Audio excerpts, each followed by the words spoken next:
السلام عليكم يا جماعه، يا رب كلكم تبقوا بخير. النهارده برضو بناء عن طلباتكم انا هعمل معاكم اللانشون مش هتصدقوا، يعني بجد طريقته سهله جدا جدا ومكوناته موفره وبيعمل معايا كميه كويسه جدا. يلا على طول ندخل على المقادير.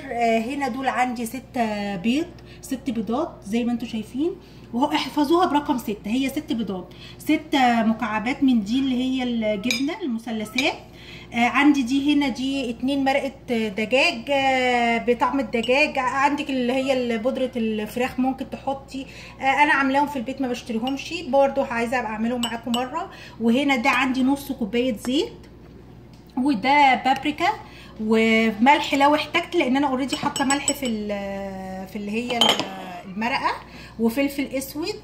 وعندي ده البابريكا، ودولت هنا عندي يعني تقريبا الشطه دي على حسب ما انتوا بتحتاجوا. الشطه دي نص معلقه صغيره، وربع معلقه صغيره كزبره، ونص معلقه صغيره كمون. وهنا الحبهان ده لازم بيدي طعم حلو قوي فيه، نص معلقه صغيره حبهان. ودول عندي 6 معالق دقيق، برضو على حسب الحاجه، يعني هاخد منهم على قد ما احتاج، يعني هم تقريبا من 5 ل 6. وده عندي زيتون، انا هحشيه زيتون. عندك فلفل اسود احشي، عندك اي عايزه تعمليه ساده ماشي الحال. وده لون بس خفيف، عشان عارفين الاطفال بيحبوا لازم اللانشون يبقى ليه لونه المعتاد اللي احنا بنشتريه من بره بس. وطبعا المقادير هكتبها لكم في الديسكريبشن بوكس. وده الالوان ديت ممكن دي الوان طبعا صحيه، ممكن تاخدي الالوان البودره زي اللون الالوان اللي انت ممكن تعمليه من غير لون اصلا. بس انا ودي كبه، وممكن ساعات والله بعملها في الخلاط، يعني مش هتبقى دي الازمه، يعني الا الخلاط الا الكب. ادي البيضه اهو هكسره معاكم. ادي بيضايه وادي الثانيه اهي.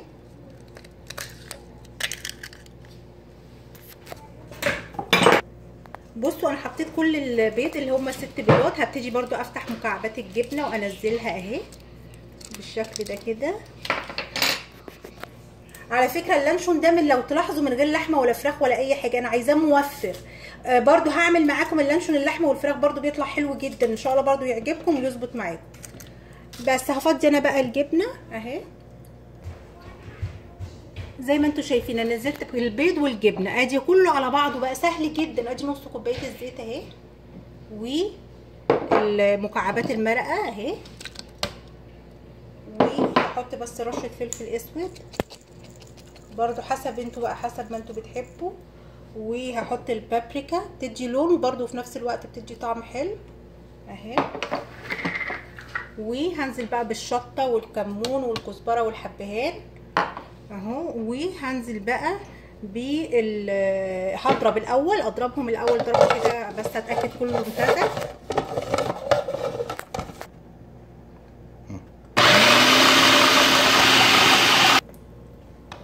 بصوا زي ما انتوا شايفين، بصوا اختلط ازاي، بس برضو سايل.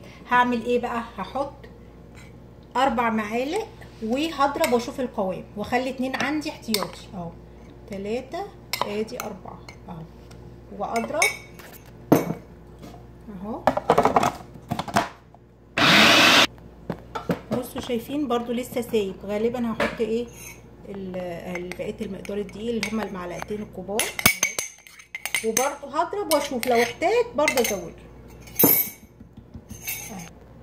بصوا اهو انا اهو شيكت عليه. بصوا شايفين القوام لسه عايز تقريبا برضو معلقتين عادي. هو اهم حاجه القوام، زي عارفين زي الكيك كده، لازم يبقى قوامه زي الكيك اهو. هزود ادي معلقه وادي، يعني هو كده اخد معايا 8 معالق دقيق اهي. واضرب بقى شايفين. بصوا بعمل، بصوا شايفين بينزل ويقطع زي الكيك بالظبط. خلاص انا كده عندي الحمد لله اللانشون اتظبط. اعمل ايه بقى دلوقتي في المرحله دي؟ عايزه تحطي لون بتحطي، مش عايزه تعمليه زي بنفس لونه مفيش مشكله. انا عن نفسي هحط لون اهو بخله بقى او حاجه، وانزل كميه بسيطه جدا، مش عايزاه برضو يبقى احمر قوي. واضرب. بصوا شايفين اللون ده؟ عايزين تزودوا اكتر من كده ده براحتكم. انا بنفسي اللون ده بحس ان هو ده مناسب، مش عايزه برضو، عايزاه حاجه صحيه والوان صحيه طبعا، بس عايزاه هو ده اللون المظبوط. بس هفضي بقى، هوريكم انا برضو بفضيه ليه طريقه معينه في ربطه اللانشون. بصوا فردت كده يعني حبه حلوين كده من الفويل، فرخين من الفويل اهو. وده عندي اللي هو ده مخصص اللي هو اللي عارفه الاكياس الحراريه فتحاه، او في اللي هو البلاستيك راب زي ما انتوا عايزين. المهم ان هو البلاستيك ده بفرده كده اهو، وهفرد عليه اللانشون اهو، الخليط اللي احنا عملناه اهو بالشكل ده كده.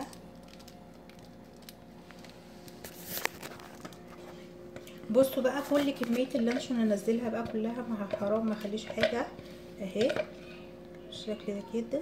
وهعمل ايه بقى؟ هجيب الزيتون اهو اوزعه اهو، حسب بقى الزيتون ده حسب ما انتوا بتحبوا. على فكره ده مش شرايح، بصوا الزيتون مش شرايح عادي، هو هيتقطع مع اللانشون ما فيهوش مشكله اهي. بصوا بقى وزعت الزيتون هعمل ايه؟ بصوا كده اهو، بحيث اغطي الزيتون اهو بالشكل ده كده اهو. اقفل عليه على اللانشون اهو اهو، واقفل عليه من الجناب اهي بالشكل ده اهو. واقفل الجنب التاني كويس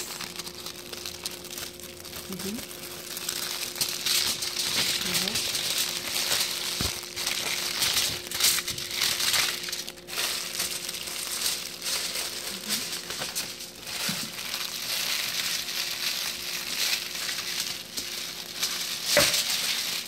وابرم، شايفين ببرم ازاي اهو. واجيبه بقى في النص هنا كده بالفويل اهو.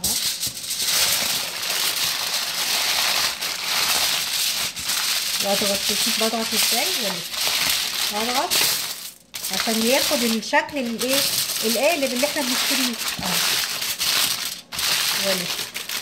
اجي من هنا اهو زي البونبونيه اهي، شايفين كده.